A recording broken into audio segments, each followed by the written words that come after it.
இதற்கு பின்னால் ஒளிந்திருப்பதை நாம் பார்த்து கொண்டிருக்கிறோம்.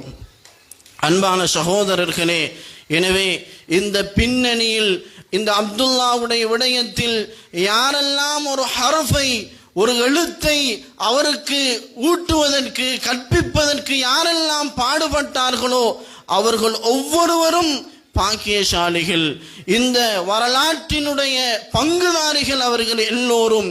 எனவேதான் இந்த நிகழ்வுக்கு நாம் பலர்களை அழைத்திருந்தோம். இந்த கலாசாலை இந்த நிகழ்வுக்காக இவர் ஆரம்பமாக கல்வி கற்றிருந்த குல்லியால் அரபியா சாயித் இஸ்லாமிய கலாபூடத்தில் இருந்து ஆரம்பமாக இவருக்காக குர்ஆனுடைய விடயங்களை கற்றுக் கொடுத்த அதிபர்கள், ஆசிரியர்களை நாங்கள் அழைத்திருந்தோம். அவர்களில் பலர் இந்த சபைக்கு வருகை தந்து அல்ஹம்துலில்லாஹ் இந்த சபையை